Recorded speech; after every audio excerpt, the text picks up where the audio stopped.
Hello everyone, and welcome back into another video. I'm FranklinTurtz, and I'm your internet turtle. My, Ubisoft just can't catch a break. It seems like whenever they're in the news, it's for something negative or weird.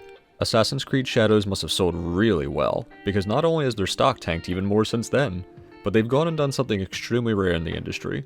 They have both postponed their reveal of their financial info, as well as requested the EU to halt their stock trading. Neither of these moves are common, and they both point to major things happening behind the scenes. Now, naturally, there's a lot of speculation going on, and I want to highlight that while it can be fun to use our imaginations this way, we won't definitively know anything 100% until more official information comes out. But these two decisions by Ubisoft are very large points on a graph, which is already forming a detrimental line. To me, there's two likely scenarios that could be happening here.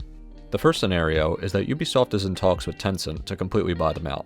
For those that are unaware, a little crash course with the Tencent and Ubisoft ship. Tencent first got a small stake in Ubisoft in 2018. In 2022, Tencent didn't get more involved in Ubi's shares directly, but did get a 49.9% stake in the I don't even know if I'm saying this right, the Guillermo Bros trading company, basically. It's like a holding company for the Ubisoft CEO, Yves Guillemot? I'm never going to get this right, I'm very sorry. Earlier this year, Tencent invested over $1 billion for a 25% stake in a new Ubisoft gaming subsidiary, separate from the parent company as well.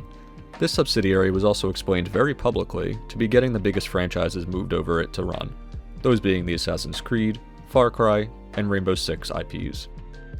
Following the logical line of thinking here, Tencent has been creeping in more and more into Ubisoft, and now that they're at a rock bottom price with under $1 billion in market cap currently, they may have made the ultimate move and attempted a full buyout. The second and darker scenario is Ubisoft is on its way to possibly declaring bankruptcy, and needs time to sell off their assets and organize their financials. Now, I'm not saying they aren't making any money, as we know that they are, but the money that they are making just simply isn't turning the profits that they need to stay afloat next to their employee costs, development costs, and other financial issues. In order for them to have truly turned the ship around, they needed to somehow sell an absolute metric fuck ton of product, while also cutting a lot of their costs, and the math just isn't adding up. Personally, I do think the first scenario is the more likely scenario, but I acknowledge that both are possible, especially with the rarity of the moves they made recently. Those two acts are a clear signal that whatever is happening, it's going to be something huge. Now, I know you're probably asking, well, Turtz, what does this mean for a funny sword game? Honestly, I don't know, guys.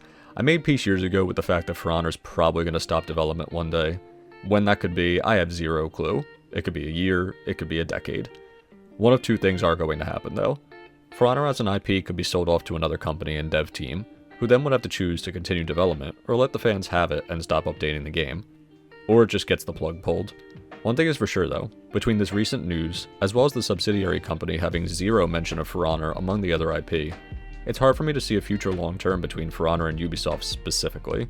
We'll really just have to sit back and wait to see what happens here, because whatever it's going to be something massive. Thank you so much for watching this video. I'm FranklinTurtz, and I'm your internet turtle. Stay turtly, stay awesome, and we'll see you in the next one. Bye!